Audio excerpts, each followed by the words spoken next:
Hello दोस्तों, आज हम लोग अपने इंडियन पॉलिटी के अगले चैप्टर में जो है राजकीय नीति निदेशक तत्व director principle of Indian state policy को जो है उसके बारे में पढ़ने का कोशिश करेंगे। अब तक हम लोगों ने जो मौलिक अधिकारों तक देख लिया था और मौलिक अधिकार में हम लोग अनुच्छेद 12 से लेकर अनुच्छेद 35 तक देख चुके थे, भाग 3 तक। और आज हम लोग जो है भारतीय संविधान का अनुच्छेद मतलब भाग 4 और अनुच्छेद 35 से लेकर अनुच्छेद 51 तक के बारे में जानेंगे। तो सबसे पहले ये जान लेते हैं कि नीति निदेशक तत्व होते क्या हैं।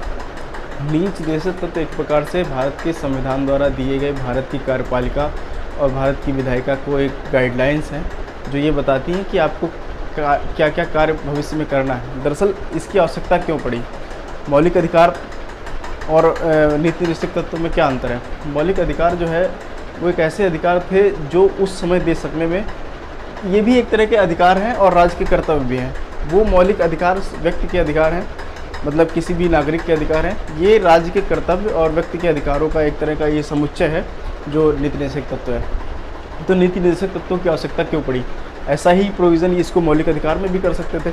इसकी आवश्यकता इसलिए पड़ी क्योंकि कुछ ऐसे अधिकार थे जिनकी व्यवस्था कर पाने में उस समय देश जो है सक्षम था स्वतंत्रता के समय, और लेकिन इतनी भी अच्छी आर्थिक स्थिति नहीं थी कि वह आर्थिक स्थिति या सामाजिक जो समन्वय था वो उतना अच्छा नहीं हो पाया था। राजनीतिक लोकतांत्रिक प्रक्रिया बहुत ज़्यादा अंदर तक भारत की जड़ों में नहीं, मतलब एक तरह से समाहित हो पाई थी। तो उसके लिए जो है इनका प्रोविज़न जो है नीति निदेशक तत्व का प्रोविज़न किया गया। इसमें यह एक तरह के यह सोच कर किया गया था कि जैसे देश में आर्थिक स्थिति जो है भारत की सुधरेगी धीरे धीरे,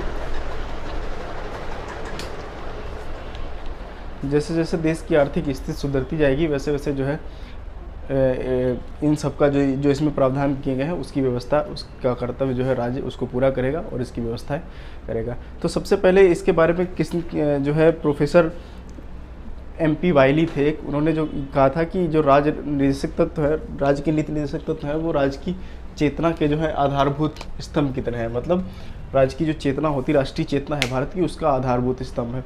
और इसके रिस्पेक्ट में जो है ग्रेनविल ऑस्टिन ने जो कहा था, उन्होंने कहा था कि जो भारत के नीति निदेशक तत्व है वो संविधान की आत्मा है। तो एक ये क्वेश्चन आप लोग याद कर लीजिएगा कि ग्रेनविल ऑस्टिन ने जो है इसको भारतीय संविधान की आत्मा कहा है और राष्ट्रीय चेतना का आधारभूत स्तर प्रोफेसर MP वाइली ने कहा है। ठीक है, उसके बाद हम लोग इसकी जो है इसका उद्देश्य क्या है वो हमने ये देखा था कि मौलिक अधिकारों का उद्देश्य था वो देश में राजनीतिक जो है चेतना, राजनीतिक मूल्यों को स्थापित करना था लोगों के अंदर। और बाकी जो नीति निदेशक तत्वों का उद्देश्य है वो सामाजिक एवं आर्थिक, मतलब पॉलिटिकल और इकोनॉमिकल जो इक्वलिटी है, जो पॉलिटिकल और इकोनॉमिकल न्याय एक तरह से कह सकते हैं, उसको जो है स्थापित करना है देश में। ठीक है, उसके बाद अगला पॉइंट है कि इसकी प्रकृति क्या है। पहली बात तो ये गैर बाध्योग हैं, गैर न्यायोचित हैं। गैर न्यायोचित है मतलब कि आप किसी भी जैसे आप फंडामेंटल राइट का आपका वायलेशन होता था तो आप जो है सुप्रीम कोर्ट या हाई कोर्ट में हाई कोर्ट में 226 और सुप्रीम कोर्ट में 32 के अंतर्गत जो है आप याचिका दायर कर लेते थे, तो आपको 5 रिट्स के माध्यम से जो है उसका समाधान होता था। ये लेकिन जो राज्य की नीति निदेशक तत्व हैं, DPSPs हैं, ये गैर न्यायोचित हैं। आप इसको लेकर जो है भारतीय न्यायपालिका में मांग नहीं कर सकते हैं कि इनको पूरा किया जाए। ठीक है, उसके बाद अगला पॉइंट हम लोग देखते हैं कि ये कहाँ से लिए गए हैं, राज्य की नीति निदेशक तत्व कहाँ से प्रभावित हैं। तो सबसे पहले जो राज्य के नीति निदेशक तत्व हैं वो आयरलैंड के संविधान से लिए गए हैं, और आयरलैंड के संविधान में जो है ये स्पेन के संविधान से, मतलब स्पेन से लिए गए थे। तो कुल मिला के स्पेन से आयरलैंड ने लिया और आयरलैंड के संविधान से इसको जो है भारतीय संविधान में शामिल किया गया। अब हम लोग देखते हैं कि इसकी विशेषताएं क्या हैं। इसकी विशेषताएं ये है कि न्याय के उच्च आदर्श को स्थापित करना, भारतीय संविधान में न्याय के उच्च आदर्श को स्थापित करना, स्वतंत्रता, समानता, समता को बनाए रखना, और विधायिका और कार्यपालिका को जो निर्देश दिए गए हैं वो जो है इसी के अंतर्गत आते हैं। ठीक है, उसके बाद हम लोग देखते हैं कि इसका जो प्रोविजंस है वो अनुच्छेद जो है 36 से लेकर 51 तक है। 36 से लेकर 51 तक अनुच्छेद है। इसका कोई संवैधानिक वर्णन नहीं है, लेकिन फिर भी इसको जो है सुविधा की दृष्टि से, अध्ययन की सुविधा की दृष्टि से 3 भागों में विभाजित कर लिया गया है। नंबर 1 समाजवादी सिद्धांत, नंबर 2 गांधीवादी सिद्धांत और नंबर 3 उदार बौद्धिक सिद्धांत। ठीक है, उदार बौद्धिक इंटेलेक्चुअल है और ये गांधीयन है और ये सोशलिस्ट है। तो सबसे पहले हम लोग देखते हैं कि अनुच्छेद 36 में क्या है और 37 में क्या है, उसके बाद जो है इनका प्रोविज़न होता है। तो संविधान के अनुच्छेद 36 में जो है वो राज्य की परिभाषा है।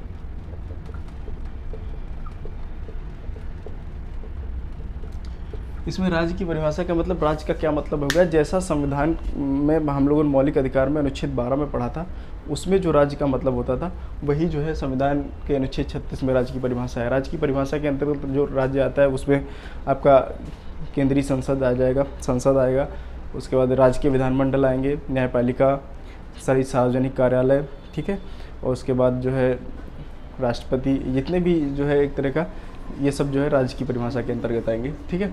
बाकी सार्वजनिक निगम से जितने हो गए,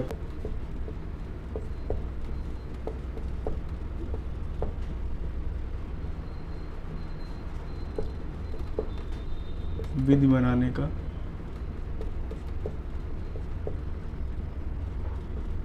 अधिकार संसद को प्रदान किया गया है। मतलब कि राज्य के जो नीति निर्देशक तत्व हैं उसमें जिन जिन बातों को प्रोविज़न है उनसे संबंधित यदि कोई कानून बनाया जाएगा, वो उसका जो प्रावधान है वो किसमें किया गया है, वो कैसे बनाएगा, उसको अनुच्छेद 37 में किया गया। जो इसके बाद अगला पॉइंट है उसको हम लोग देख लेते हैं, अनुच्छेद 38, ठीक है। अनुच्छेद 38 क्या कहता है? अनुच्छेद 38 कहता है कि आर्थिक, सामाजिक और राजनीतिक न्याय को सुनिश्चित करना राज्य का कर्तव्य होगा। सबसे पहला कर्तव्य अनुच्छेद 38 में है, राज्य की सामाजिक, आर्थिक और राजनीतिक न्याय को सुनिश्चित करना, ठीक है। तो समाजवादी जो सिद्धांत हैं, इसके जो राज्य के नीति निर्देशक तत्व, उसमें जो समाजवादी सिद्धांत है उनमें से जो पहला है वो है कि राजनीतिक, सामाजिक और आर्थिक जो है न्याय सुनिश्चित करना, अनुच्छेद 38, ठीक है। अनुच्छेद 38 के अलावा इसमें एक संशोधन भी किया गया था जिसको 44वें संविधान संशोधन के माध्यम से जोड़ा गया कि राज्य का कर्तव्य होगा कि वह असमानता को समाप्त करे, ठीक है ना।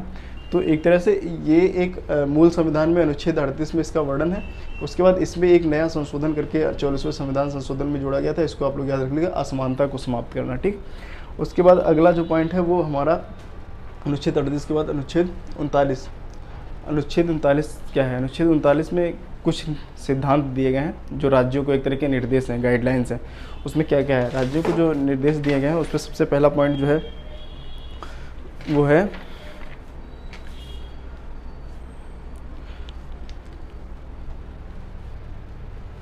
राज्य के नागरिकों को जीविका के पर्याप्त अवसर उपलब्ध कराना।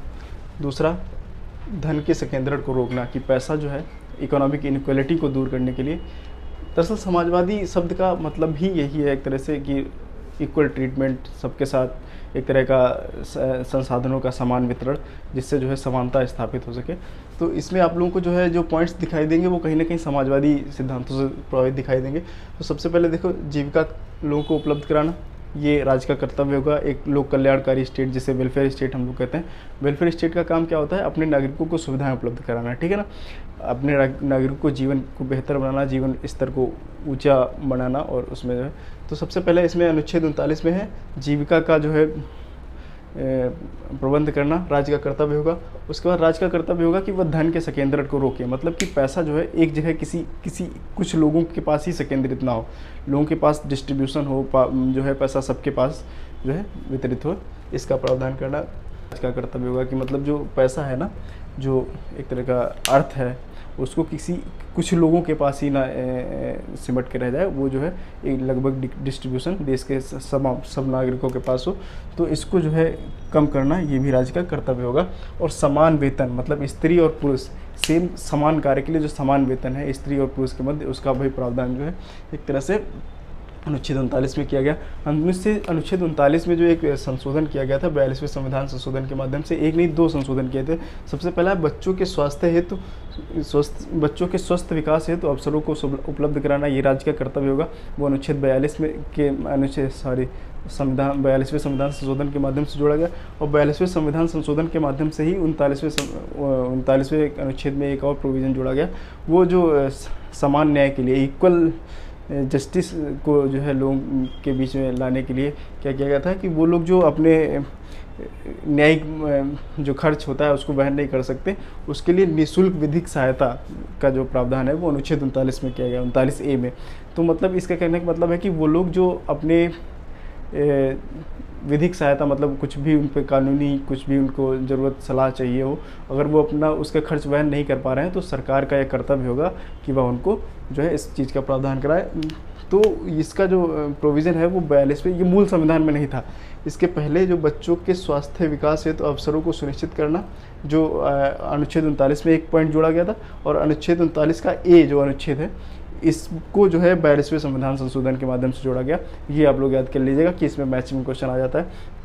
उसके बाद लोक सहायता पाने का अधिकार, अनुच्छेद 41। लोक सहायता, निःशक्त लोग, मतलब कि ऐसे लोग जो इस मतलब एक तरह से निःशक्त किसको आप लोग मानते हैं? निःशक्त जैसे मान लो एक जो कोई विकलांग व्यक्ति है, ठीक है, जो अपने कार्यों को करने के लिए पूर्णतया जो है जो है एक तरह से सक्षम नहीं है, उसको जो है लोक सहायता, पब्लिक हेल्प प्रोवाइड कराने के लिए जो प्रावधान है वो अनुच्छेद 41 में है। तो इसके अंतर्गत कौन आ जाएगा? निःशक्त कौन होता है? स्त्रियों को भी बोल सकते हैं एक तरह से, जो सभी नहीं, मतलब जो भी एम्पावर नहीं है, वो विकलांग हो गए, बुजुर्ग हो गए, मतलब जो बूढ़े हैं, वो बच्चे हो गए, जो लोग मतलब इन सब में मामलों में जो है अपने आप को बहुत सक्षम नहीं पाते हैं, उनके लिए जो पब्लिक हेल्प है ना उसको प्रोवाइड कराना वो राज्य का कर्तव्य होगा। इसका प्रावधान जो है भारत के संविधान के अनुच्छेद 41 में किया गया।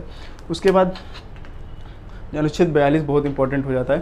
अनुच्छेद 42 जो है काम की न्यायसंगत और मानवोचित दशाएं, मतलब कि वर्किंग प्लेस में ऐसी इन्वायरमेंट क्रिएट किया जाएगा जो मानवीय हो, अमानवीय ना हो। मतलब कि जैसे जो भी मिनिमम वेजेस एक्ट आता है, या फिर जो काम के घंटे निर्धारित होते हैं कि किसी व्यक्ति से आप जो है 8 घंटे से ज़्यादा कार्य नहीं ले सकते, वो एक तरह से जो प्रावधान है वो इन्हीं अनुच्छेद के माध्यम से राज्य कराता है। इसमें क्या कहेंगे? काम की न्यायसंगत दशाएं, मतलब मतलब जिसको आप जायज़ ठहरा सके एक तरह से, और दूसरा मानवोचित दशाएं, मतलब इनह्यूमन ना हो, ह्यूमन कंडीशंस हो, मतलब मानवीय हो दशाएं, उसका प्रावधान जो है कराना राज्य का कर्तव्य होगा। और प्रसूति सहायता, उसका भी प्रावधान जो है अनुच्छेद 42 में किया गया। ये कई बार क्वेश्चन पूछा गया कि प्रसूति सहायता से संबंधित प्रावधान जो है किस अनुच्छेद में है, वो अनुच्छेद 42 में किया गया।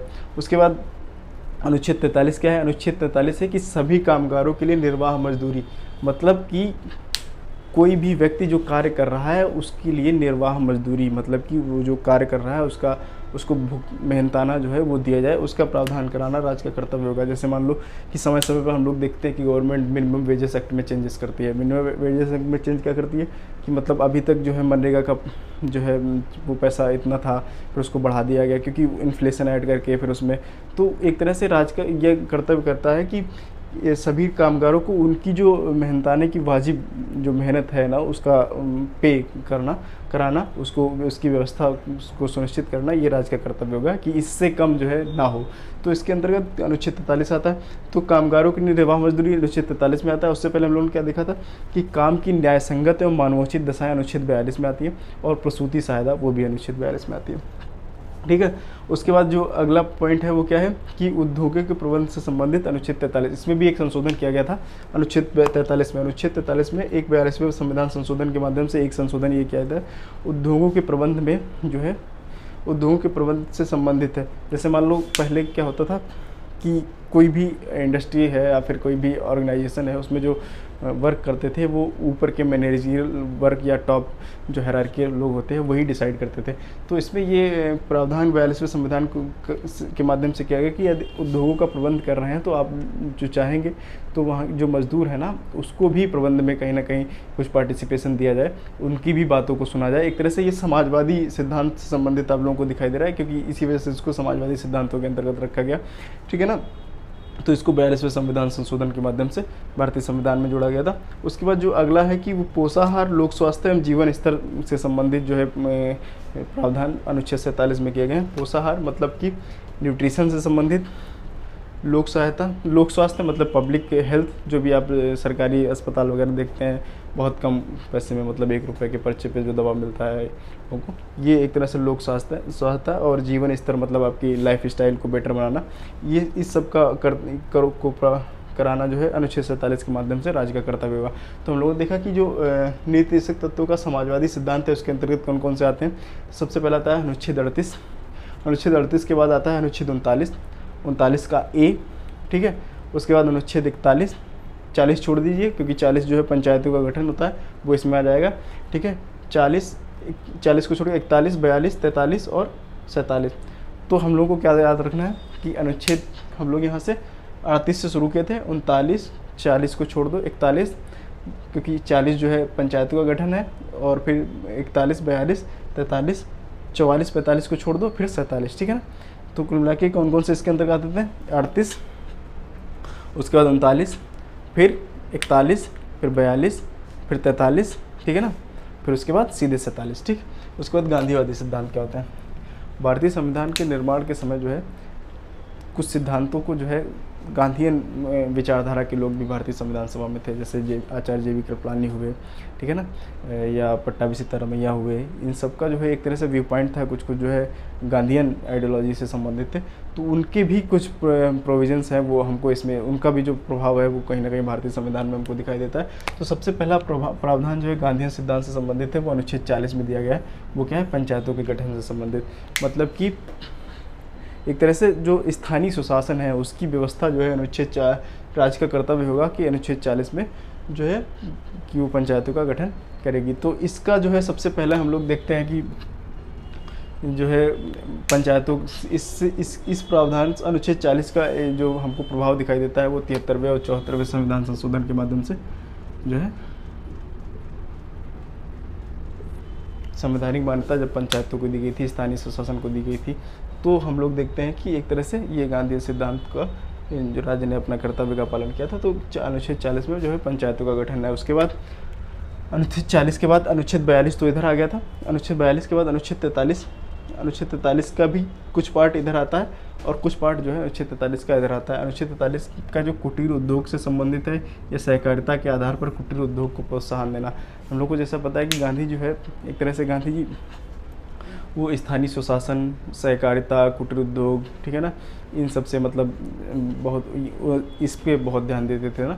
तो ये जो अनुच्छेद 43 में कुटीर उद्योगों से संबंधित सहकारिता के आधार पर कुटीर उद्योगों को प्रोत्साहन से संबंधित जो प्रावधान है वो अनुच्छेद 43 में गांधी सिद्धांत के अंतर्गत आता जाता है। उसके बाद जो अनुच्छेद 43B है ये मूल संविधान में नहीं था, इसको जो है 97वें संविधान संशोधन के माध्यम से जोड़ा गया। 97वें संविधान संशोधन के माध्यम से क्या जोड़ा गया कि सहकारी समितियाँ कि स्वैच्छिक गठन, स्वायत्तता, संचालन, लोकतांत्रिक निर्माण और व्यावसायिक प्रबंधन को बढ़ावा देना। कि मतलब राज्य का यह कर्तव्य होगा कि वह सहकारी समितियों के गठन, उसके प्रबंधन और उसके प्रोत्साहन और उसका लोकतांत्रिक संचालन, मतलब कि उनका एक गठन किया जाए, उसके बाद उसको सरकार का कर्तव्य होगा उसको प्रोत्साहित करे और उसकी जो प्रक्रिया हो एक तरह से लोकतांत्रिक प्रक्रिया हो। इसको जो है 97वें संविधान संशोधन के माध्यम से जो है भारतीय संविधान में जोड़ा गया था। ये आप लोग याद रखिए 43B, ठीक है ना। उसके बाद अनुच्छेद 46 अनुच्छेद 46 का अनुसूचित जाति, अनुसूचित जनजाति और समाज के कमजोर वर्गों के लिए शैक्षणिक प्रोत्साहन एक तरह का जो है और सोशल से सुरक्षा प्रदान करना, ये अनुच्छेद 46 में है। अनुच्छेद 46 में क्या है कि अनुसूचित जात, जनजाति या अन्य पिछड़े वर्ग को जो शैक्षणिक संस्थानों में प्रोत्साहन और उनसे जो है कोई अनुचित व्यवहार ना करे या उनका कोई शोषण ना करे, उससे संबंधित उनका जो रक्षा करने का कार्य होगा वो राज्य का कर्तव्य होगा। इसका प्रावधान अनुच्छेद 46 में किया गया। तो कुल मिला के आप लोग जो संविधान में आरक्षण का एक व्यवस्था कर देखते हैं उसको जो है यहाँ से कहीं ना कहीं जो राज्य जो है यहाँ से देखता है। अनुच्छेद 15 का जो 4 है, अनुच्छेद 16 का मौलिक अधिकारों में जो 4 है, उसको कहीं ना कहीं जो लागू कराने का जो राज्य का एक तरह से जो एक कह सकते हैं एक जिम्मेदारी है वो हमको कहीं ना कहीं यहाँ से दिखाई देती है अनुच्छेद 46 से। उसके बाद अनुच्छेद 47 क्या है कि स्वास्थ्य के लिए नुकसानदायक नशीली मदिरा, ड्रग्स या नियोजन से संबंधित प्रावधान अनुच्छेद 47 में, मतलब कि देश में कि किसी भी क्षेत्र में जो है किसी नशीली पदार्थ या फिर मदिरा या फिर इन सब का जो है वो उसको बहुत ज़्यादा प्रोत्साहित न किया जाए, उसको जो है कम करने का प्रयास किया जाए, उसका प्रावधान जो है अनुच्छेद 47 में किया गया। जैसे कुछ राज्यों में, देश के कुछ राज्यों में शराबबंदी का कानून लागू है या कुछ ऐसे मादक पदार्थ हैं, कुछ ऐसे नशीले पदार्थ हैं जिन पर रोक लगाई जाती है समय समय पर, वो जो है अनुच्छेद 47 के तहत कहीं ना कहीं प्रभावित होते हैं। उसके बाद अनुच्छेद 48 में क्या कहा गया, अनुच्छेद 48 में जो है दुधारू पशु जो होते हैं, मतलब जो वो सारे पशु जो किसी न किसी तरीके से व्यक्ति की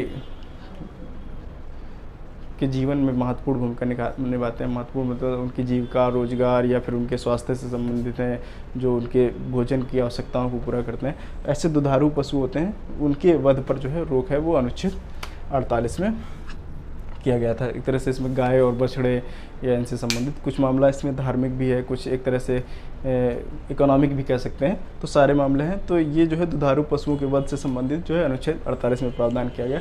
तो अनुच्छेद गांधीवादी सिद्धांतों के अंतर्गत कौन कौन से आते हैं? 40 आ जा रहे हैं, क्योंकि इस पंचायतों का गठन है, स्थानीय स्वशासन से संबंधित है, तो आप लोगों को यह ध्यान रखना होगा। दूसरा जो है वो क्या आता है? कुटीर उद्योग या सहकारिता से संबंधित है। गांधी जी कुटीर उद्योग या छोटे उद्योगों के बहुत, लघु उद्योगों के बहुत समर्थक थे, तो उसका प्रावधान अनुच्छेद 43 में किया गया है। इस वजह से इसको भी इसी सिद्धांत के अंतर्गत रखेंगे। अनुसूचित जाति जनजाति से शैक्षणिक आर्थिक प्रोत्साहन, उसको भी अनुच्छेद 46 में रखेंगे। 47 और 48, तो इसमें क्या क्या है? 40 के बाद सीधे 43 के बाद 46, 47, 48, ये 3 कंटिन्यूटी में, ठीक है। 46, 47, 48 में आते हैं, ये आपको याद रखना, 40 और 43 याद रखना, ठीक। उसके बाद उदार बौद्धिक, इंटेलेक्चुअल कुछ हैं, कुछ ऐसे नीति हैं वो इंटेलेक्चुअल हैं। तो सबसे पहले अनुच्छेद 44 हम लोगों को याद रखना है। अनुच्छेद 44 क्या है? समान नागरिक संहिता। समान नागरिक संहिता का प्रावधान जो है नीति तत्वों में करने का सबसे बेसिक ये था कि देश जब नया नया आज़ाद हुआ उसको तुरंत लागू नहीं किया जा सकता। तुरंत लागू नहीं किया जा सकता था क्योंकि एक तरह से इमेच्योर डेमोक्रेसी उस समय हिंदुस्तान में थी। इमेच्योर डेमोक्रेसी थी, लोग अलग अलग पंथ में, अलग अलग कास्ट में, अलग अलग रिलीजन में बटे हुए थे। तो उस समय जो है इतने हार्ड स्टेप को एक साथ उठाना थोड़ा सा कठिन काम था। तो इसको जो है अनुच्छेद 44 में जो है नीति निर्देशक तत्वों में शामिल कर दिया गया कि राज्य जब कभी भी ऐसी स्थिति देश में देखेगा कि अब जो है देश इस चीज़ के लिए तैयार है कि राज्य में समान नागरिक संहिता को लागू किया जाए, तो राज्य जो है समान नागरिक संहिता को लागू कर सकता है। इसलिए जो है वर्तमान समय में समान नागरिक संहिता पे आप लोग बहुत से आर्टिकल्स पढ़ रहे होंगे न्यूज़पेपर्स में, तो उसको जो है लाने का प्रावधान सरकार करने जा रही है। तो जो अनुच्छेद 44 है वो समान नागरिक संहिता से संबंधित है। तो एक तरह से उसके बाद अनुच्छेद 45, इसको हम लोग याद रखेंगे। अनुच्छेद 45 भारत के मूल संविधान में था, लेकिन इसमें जो है एक कैटेगराइजेशन का जो संशोधन है वो 86वें संविधान संशोधन के माध्यम से किया गया था। 86वें संविधान संशोधन के माध्यम से क्या किया था? इससे पहले जो इसमें प्रोविज़न था वो 6 से 14 वर्ष तक के बालकों का जो वो शिक्षा का प्रावधान था वो पहले नीति निर्देशक तत्वों में हुआ करता था। फिर क्या हुआ था? 86वें संविधान संशोधन के माध्यम से जो 6 से 14 वर्ष तक के बालकों की शिक्षा है उसको उठा के मौलिक अधिकार बना दिया गया था अनुच्छेद 21 के अंतर्गत, ठीक है।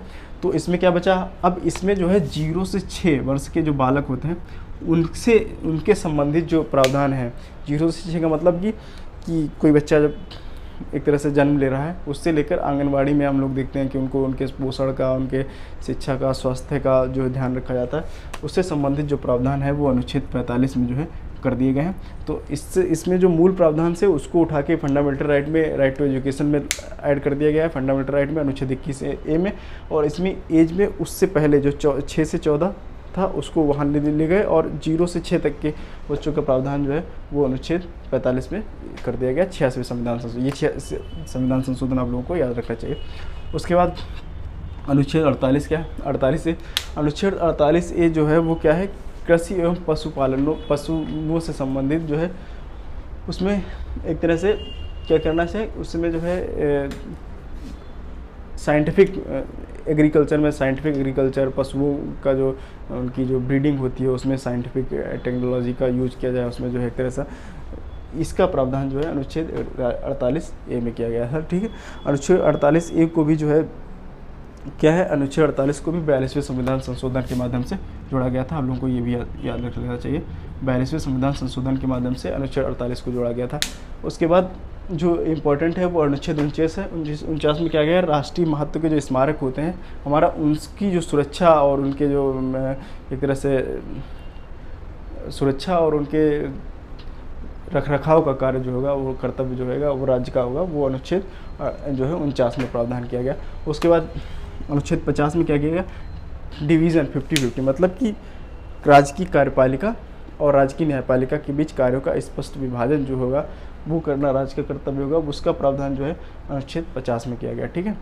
और अनुच्छेद 51 में जो है वो क्या किया गया? अंतर्राष्ट्रीय शांति को बढ़ावा देना, मतलब जो अंतर्राष्ट्रीय स्तर पर जो है राज्य का कर्तव्य होगा कि वो किसी भी तरह के युद्ध को प्रोत्साहित ना करे, वो शांति को प्रोत्साहित करे। इससे संबंधित प्रावधान जो है राज्य का कर्तव्य अनुच्छेद 51 में है। तो हमने जो है इन अनुच्छेद 36 से लेके 51 तक क्या प्रोविज़न है, क्या किस अनुच्छेद में है, उसके संबंधित प्रोविज़न और उसका जो उसमें अगर कोई संशोधन हुआ है उसको देख लिया है।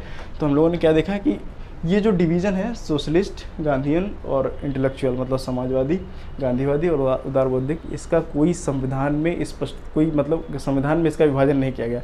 हम लोग ये देखते हैं, इसको अध्ययन की सुविधा की दृष्टि से 3 भागों में बांट लेते हैं कि जो ये आर्टिकल्स हैं वो कहीं ना कहीं इंटेलेक्चुअल हैं, ये आर्टिकल हमको सोशलिस्ट दिखाई देते हैं आइडियोलॉजी से संबंधित, और ये गांधीयन से संबंधित है। तो हम लोगों ने क्या देखा, सबसे पहले अनुच्छेद जो है 38, 39 ए, 39 ए के बाद जो है 41, ठीक है, 42, 43 और जो है उसके बाद 47, ठीक है ना, ये किस में है, ये गांधीयन में है। उसके बाद हम लोग इसमें क्या देखते हैं, पंचायतों में, मतलब गांधीयन में तो सबसे पहले 40, ठीक है, फिर 43 का ए भाग 43, ठीक है, 40, 43, फिर उसके बाद 46, 47 और 48, 46, 47, 48, ठीक है। इसमें क्या देखते हैं हम लोग, 44, 45 के बाद 48 ए जो जोड़ा गया है 42वें संविधान संशोधन, 50 और 51, ठीक है, 50, 51, 44, 45 2 एक याद रख लेना, और फिर 48 को अलग से एक याद रखना, 49, 50, 51 ये 3 एक साथ हैं, इसमें आते हैं। इसमें क्या आते हैं, 46, 47, 48 एक साथ आते हैं। इसमें क्या आते हैं, 38, 39 और 41 और 43, ठीक है। तो इसके बाद जो है हम लोग इसमें क्या देखना है, एक देखना है कि 42वें संविधान संशोधन के माध्यम से क्या जोड़ा गया था। एक बार फिर से देख लेते हैं। 42वें संविधान संशोधन के माध्यम से सबसे पहले इसमें जो जोड़ा गया था वो बच्चों के स्वास्थ्य से संबंधित थी, कि बच्चों के स्वास्थ्य का, उनके स्वास्थ्य विकास से संबंधित जो प्रावधान होंगे उसका कर्तव्य राज्य का होगा। उसके बाद जो अनुच्छेद 39 ए जोड़ा गया था वो 42वें संविधान संशोधन के माध्यम से जोड़ा गया था, जो गरीब लोग होते हैं उनकी निःशुल्क विधिक सहायता। उसके बाद जो उद्योगों के प्रबंध में जो लेबर क्लास का पार्टिसिपेशन है, मतलब एक तरह की भागीदारी है उद्योगों के प्रबंध में, उसको 42वें संविधान संशोधन के माध्यम से जोड़ा गया था। इसके बाद जो 86वें संविधान संशोधन के माध्यम से जोड़ा गया था वो अनुच्छेद 45 में शिक्षा से संबंधित है। उसके बाद अनुच्छेद 97 संविधान संशोधन के माध्यम से जोड़ा गया था, वो किससे संबंधित है, वो सहकारी समितियों से संबंधित है। तो इसके बाद जो है हम लोग इससे संबंधित कुछ मामले सर्वोच्च न्यायालय में गए थे, उसके बारे में हम लोग पढ़ लेंगे, क्योंकि एक तरह से राजकीय नीति तत्व और मौलिक अधिकारों के बीच कुछ कॉन्फ्लिक्ट थे कि राजनीतिक तत्व को ऊपर रखा जाए, मौलिक अधिकारों को ज़्यादा प्रायोरिटी दी जाए, या उनके बीच में समन्वय, इससे संबंधित अलग अलग मामले गए हैं भारतीय न्यायिक पीठ में, मतलब संविधान न्यायिक पीठ में, हाई कोर्ट, सुप्रीम कोर्ट में, और उससे संबंधित जो निर्णय हैं उसको और उसका क्या प्रभाव पड़ा। तो नीति निर्देशक तत्वों के मतलब हमने नीति निर्देशक तत्वों को पढ़ लिया। उसके बाद हम लोग देखते हैं कि इससे संबंधित कुछ मामले हैं जो न्यायालय में गए थे। उसके पीछे का कारण यह था कि मौलिक अधिकार और नीति निर्देशक तत्वों के मध्य जो है एक तरह से टकराव की स्थिति यह थी कि मौलिक अधिकारों को वरीयता दी जाए या नीति निर्देशक तत्वों को वरीयता दी जाए। दरअसल बात यह थी कि नीति निर्देशक तत्वों को लागू करने के लिए कहीं ना कहीं से मौलिक अधिकारों पे कुछ ना कुछ प्रभाव पड़ रहा था, जिसकी वजह से जो है ऐसे मामले हमको भारतीय संवैधानिक पीठ में दिखाई देते हैं। जैसे जो अनुच्छेद 46 का प्रावधान था, अनुच्छेद 46 में क्या प्रावधान किया गया था कि अनुसूचित जाति अन्य पिछड़े वर्गों को विशेष प्रावधान जो है राज्य सरकार कर सकती है, केंद्र सरकार कर सकती है भारतीय संविधान के माध्यम से। लेकिन जब उसको लागू करने जा रहे थे तो कहीं ना कहीं अनुच्छेद 15, अनुच्छेद 16 का वायलेशन हो रहा था कि धर्म, मूल, वंश, जाति इन सब के आधार पर जो है संविधान संशोधन नहीं किया जा सकता। तो इसी मामले में जो है, इसी के रिस्पेक्ट में जो सबसे पहला मामला हमको देखने को मिलता है वो सन 1951 में, जिसको हम लोग देखते हैं कि कुल मिला के 4 मामले हैं। कभी कभी क्वेश्चन ये भी पूछ लेता है कि ये मामला, ये चंपई दोराइजन, गोपालनाथ और केशवानंद भारती या मिनर्वा मिल्स मामला जो है ये किससे संबंधित है। तो ये 4 मामले आप लोगों को याद रख लेना चाहिए। ये मौलिक अधिकार और दूसरा जो है नीति निर्देशक तत्वों से संबंधित है, ठीक है, इनफ्रे प्रोविजन से संबंधित है दूसरा। तो सबसे पहले हम लोग देखते हैं कि चंपई दोराइजन मामला जो है 1951 में आया, वो क्यों आया। हुआ यह था कि मतलब कि जो अनुच्छेद 46 है उसको लागू करने के लिए सरकार ने कुछ विशेष प्रोविज़न किए इसी एक विश्वविद्यालय में एडमिशन के लिए, ठीक है ना। तो हुआ ये कि वो अनुच्छेद 15 का हवाला लेकर वो अपने रिट दायर कर दी उन्होंने सुप्रीम कोर्ट में। तो उसके आधार पर जो है फिर जो चंपई दोहरीजन मामला था उसमें संविधान ने अपना जो है निर्णय दिया। सुप्रीम कोर्ट ने क्या निर्णय दिया कि टकराव की स्थिति में यदि मौलिक अधिकार और नीति निषेध तत्वों के मध्य में टकराव होगा तो क्या है, मूल अधिकार ही प्रभावी होंगे। मूल अधिकार ही प्रभावी होंगे तो क्या होगा, तो जो राज्य के कर्तव्य थे कि वो एक लोक कल्याणकारी राज्य की सुविधा है, मतलब व्यवस्था बनाए, वो समाजवादी सिद्धांतों को लागू करे, वो कैसे लागू कर पाता। लेकिन क्या सुप्रीम कोर्ट ने फैसला दिया कि मूल अधिकार प्रभावी होंगे, तो तब तो वो नहीं कर सकता था। तो फिर क्या होता है, इस निर्णय के बाद भारत के संविधान में, तो हम लोग को पहला ये याद रखना है कि चंपई दोहराइजन मामले में जो सुप्रीम कोर्ट ने है कि मूल अधिकारों को ज़्यादा वरीयता दी थी कंपैरेटिवली निषेध तत्व। ठीक है, तो ये तो निर्णय हो गया कोर्ट का। लेकिन मतलब सरकारों को भी तो जो प्रोविजंस है नीति निषेध तत्व में उसको लागू करना था। तो उन्होंने क्या किया, तो उन्होंने सबसे पहले क्या किया, अगर विधि को समीक्षा करने की, संविधान की व्याख्या करने की शक्ति न्यायिक के पास है, तो संसद में कानून बनाने की शक्ति तो पार्लियामेंट के पास है। तो पार्लियामेंट क्या कर रहा है, पार्लियामेंट ने क्या किया है कि मूल अधिकारों को संशोधित किया जा सकता है। ठीक है, हाँ, टकराव की स्थिति में मूल अधिकार प्रभावी होंगे। और चंपई दोहरीजन मामले में ये भी कहा गया था कि लेकिन मूल अधिकारों में संशोधन किया जा सकता है। मतलब अगर वो आड़े आ रहे हैं तो राज्य सरकार क्या कर सकती है, मतलब सरकार क्या कर सकती है, राज्य सरकार बता रहे हैं, सरकार क्या कर सकती है, केंद्र सरकार वो जो है संविधान में संशोधन कर सकती है, मौलिक अधिकारों में संशोधन कर सकती है। तो मौलिक अधिकारों में संशोधन करने के लिए सबसे पहले क्या हुआ कि इसके आधार पर जो रिजल्ट हुआ वो क्या हुआ, सबसे पहला फर्स्ट कॉन्स्टिट्यूशनल अमेंडमेंट आया, मतलब प्रथम संविधान संशोधन आया, चतुर्थ संविधान संशोधन आया और 17वां संविधान संशोधन आया। इसके माध्यम से प्रोविज़न जो है वो क्या किए गए, उसमें जो है हमारे पहले संविधान संशोधन के माध्यम से जो है अनुच्छेद 15 का 4 पार्ट जोड़ा गया, 16 का 4 पार्ट जोड़ा गया। उसके बाद जो है संपत्ति के अधिकार को एक तरह से उससे संबंधित प्रोविजन जो थे उसको नवी अनुसूची का प्रावधान किया गया। पृथ्वी संविधान संशोधन में नवी अनुसूची लाने का मुख्य उद्देश्य यह था कि वो सारे प्रोविजंस जो मौलिक अधिकार या फिर कोई अन्य प्रोविज़न है जो नीति तत्वों को लागू करने के लिए किसी भी तरह से बाधा बन सकते हैं, उसको नवी अनुसूची में अगर डाल दिया जाता है तो उससे संबंधित कानून जो है वो पार्लियामेंट पारित कर सकती है।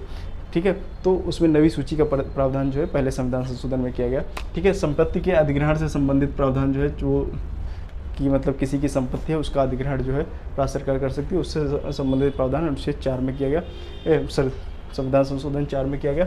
उसके बाद जो है इसमें अनुच्छेद 17वें संविधान संशोधन में क्या किया गया, भूमि अधिग्रहण से संबंधित अधिकार तो सरकार को है क्योंकि उसको फंडामेंटल राइट से निकाल दिया है संपत्ति के अधिकार को, लेकिन जो एक साथ प्रोविजन किया गया कि पर्याप्त मुआवजे देने का प्रावधान जो है वो 17वें संविधान संशोधन के माध्यम से दिया। तो इसमें क्या होता है, हम लोग क्या देख रहे हैं कि चंपई दोहरीजन जब मामला सुप्रीम कोर्ट में आया तो उसमें मूल अधिकार और नीति निषेध तत्वों के बीच टकराव की स्थिति थी। तो हुआ क्या, तो कोर्ट ने फैसला दिया कि मूल अधिकार प्रभावी होंगे दोनों के टकराव की स्थिति में, लेकिन सरकार जो है मूल अधिकारों को संशोधित कर सकती है। उसके आधार पर हम लोग क्या देखते हैं कि सरकार ने ये संशोधन किया, पहला संविधान संशोधन किया, चौथा किया और 7वां किया। ठीक है, यहाँ तक स्थिति ठीक थी। उसके बाद फिर एक अगला मामला आया वर्ष 1967 में फिर से सुप्रीम कोर्ट में।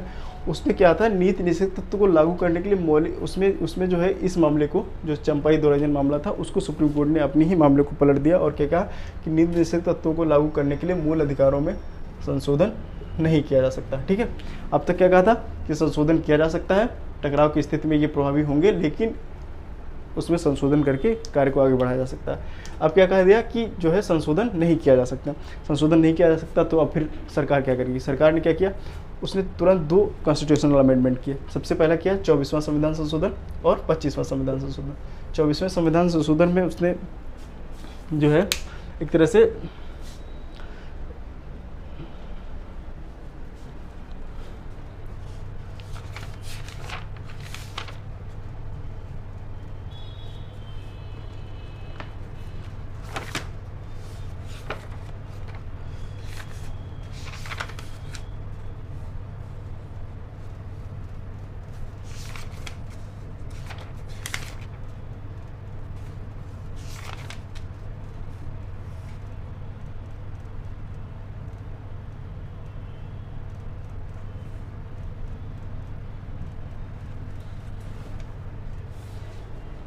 हाँ, तो क्या किया राज्य सरकार ने गोपाल नंद मामले में जो है सरकार ने प्रतिक्रिया सरकार की क्या हुई, उसने 2 संवैधानिक संशोधन किया। सबसे पहला संवैधानिक संशोधन किया अनुच्छेद 24, अनुच्छेद 25। अनुच्छेद 24 में उसने यह प्रावधान कर लिया कि राज्य को नीति निर्देशक तत्वों को लागू करने के लिए संसद ने प्रावधान किया कि संसद जो है संवैधानिक संशोधन के माध्यम से मौलिक अधिकारों में संशोधन कर सकती है।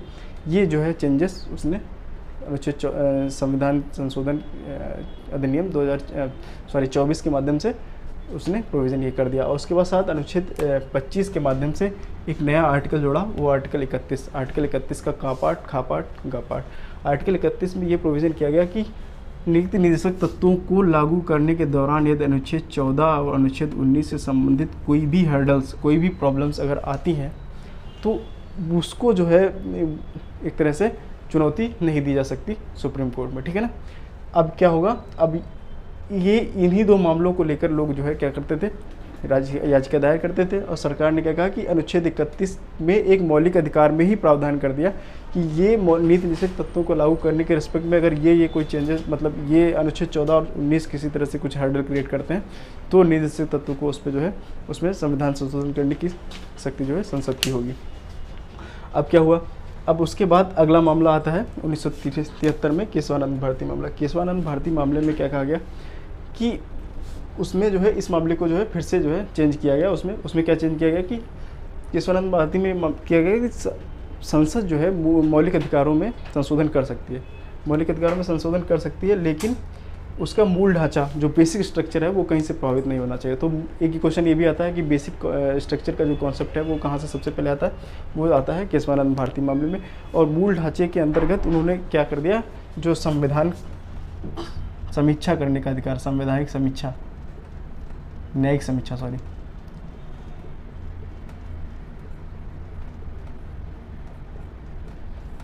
मतलब कि कुछ भी मामला होगा आप मौलिक अधिकारों में संशोधन कर सकते हैं, लेकिन मूल ढांचे को कहीं ना कहीं प्रभावित नहीं कर सकते हैं। और मूल ढांचे के अलावा जो भी इस मामलों में तुम संशोधन करोगे, जो भी चेंजेस लाओगे, इसको लागू करने के लिए अनुच्छेद 31 के मौलिक अधिकारों नीति निर्देशक तत्वों को लागू करने के लिए जो भी तुम चेंजेस करोगे उसको न्यायिक समीक्षा से बाहर नहीं किया जा सकता, मतलब जुडिशियल रिव्यू से बाहर नहीं किया जा सकता है। उसको जुडिशियल रिव्यू करने के लिए, उस पर दोबारा पुनर्विचार करने के लिए जो है कोई भी व्यक्ति न्यायपालिका में अपनी याचिका दायर कर सकता है।